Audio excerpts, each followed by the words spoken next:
Iya, pemirsa, fenomena cross hijabers atau pria yang menyamar menjadi wanita bercadar dinilai berorientasi pada kelainan seksual dan sosial, semakin meresahkan kaum wanita. Kita akan membahasnya lebih jauh dalam segmen dialog yang akan dipandu oleh rekan Rizky Harisnanda. Silakan Rizky. Ya, terima kasih Tiara, dan nanti untuk membahas mengenai fenomena cross hijaber ini sudah hadir di studio JAK TV. Yang pertama saya ingin menyapa Ibu Mintarsih, pengamat sosial. Selamat siang Ibu, terima kasih sudah hadir. Dan berikutnya ada Bapak Kiai Haji Khalil Nafis dari Komisi Dakwah MUI. Assalamualaikum Pak Khalil, terima kasih sudah hadir. Kita akan diskusikan usai jeda berikut dan tetaplah bersama kami.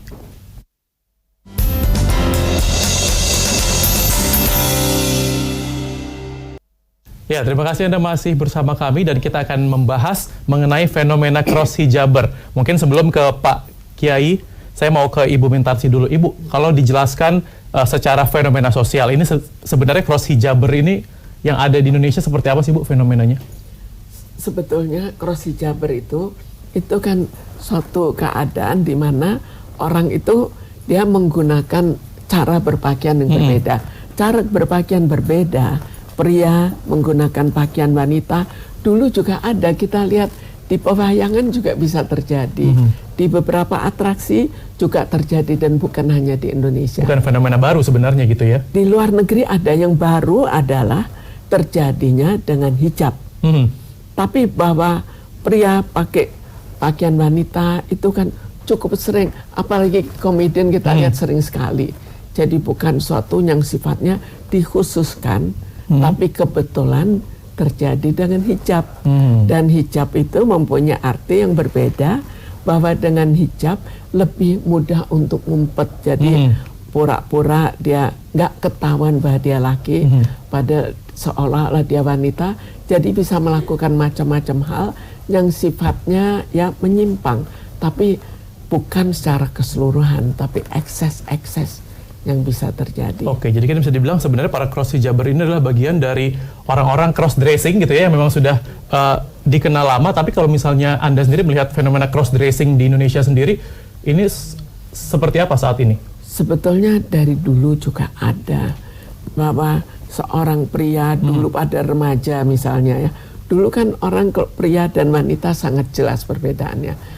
Kemudian akhirnya pria dulu tidak boleh pakai rambut panjang, tapi mereka pakai rambut panjang. Itu fenomena untuk menjadi seperti perempuan, tapi bukan berarti itu fenomena kriminal, tapi lebih dulu di kalangan remaja terjadi. Oke, berikutnya saya mau ke Pak Khalil. Pak Khalil, kalau misalnya dari sudut pandang Islam sudah pasti ini tidak dibenarkan gitu ya, tapi kalau Anda melihat fenomena cross hijaber di Indonesia yang saat ini sedang viral, itu seperti apa Pak? Ya, ada 3 kemungkinan ya. Yang jelas kalau di dalam Islam pasti la'anal mutasyabbihina bin nisa wal mutasyabbihati birrijal. Jadi Allah melaknat, mengkutuk orang laki-laki yang menyerupai perempuan, perempuan menyerupai laki-laki. Nah, berkenaan dengan berpakaian ini seharusnya bagi laki-laki lebih terbuka daripada perempuan, karena aurat laki-laki antara pusar sampai lutut lah kalau mazhab Syafi'i ya.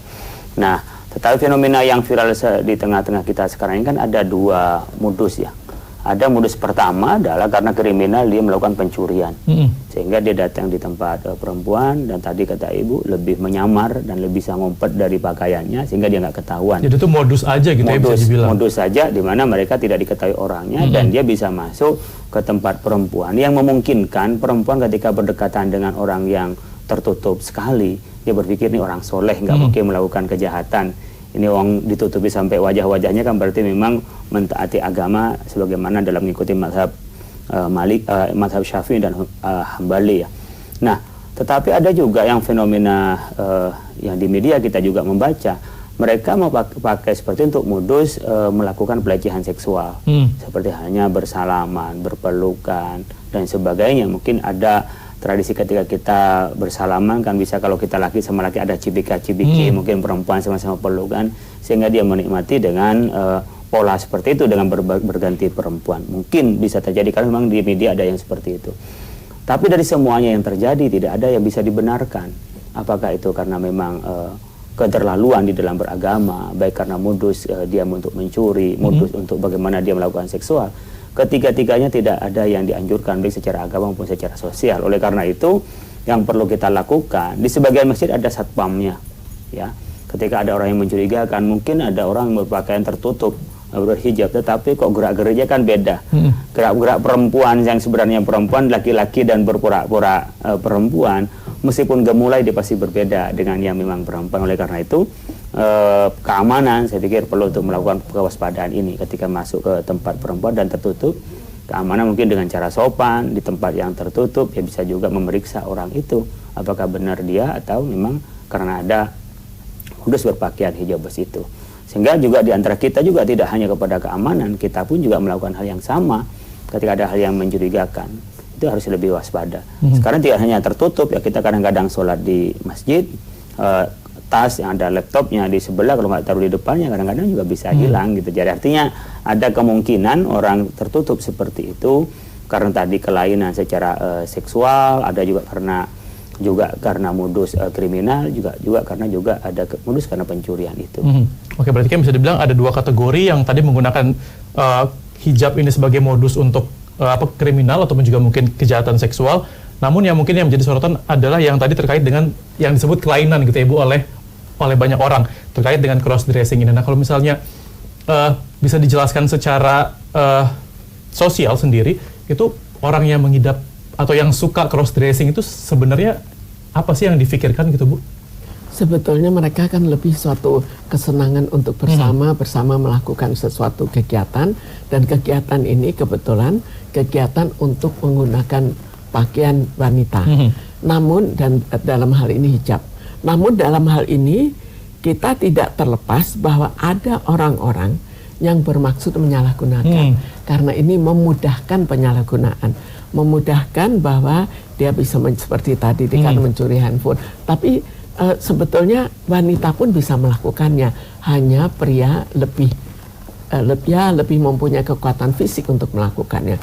Kalau dalam hal seks itu ya kembali lagi tujuannya bukan untuk melakukan suatu kegiatan seksual. Dalam secara literatur tidak dikatakan bahwa ini suatu kelainan seksual seperti yang terjadi misalnya pada transvestit. Itu berbeda. Jadi tetap mereka itu tujuannya suatu tujuan di mana di dalamnya bisa terjadi penyalahgunaan. Karena itu, karena kemungkinan terjadinya penyalahgunaan, maka kita jangan menganggap enteng. Dalam hal ini kalau terjadi di masjid, ya masjidnya harus sangat hati-hati dan mendeteksi kemudian apa yang harus dilakukan terhadap mereka. Jadi jangan kejadiannya di masjid, karena itu jelas suatu pelanggaran. Double lagi pelanggaran. Iya, double pelanggaran. Jadi cukup dari pelanggaran bahwa mereka masuk di tempat wanita, itu sudah bisa dilakukan suatu tindakan. Oke, bicara soal antisipasi di masjid, mungkin kita akan bahas jadi pembahasan selanjutnya Pak Holil, dan kami akan kembali usai jeda berikut, tetaplah bersama kami.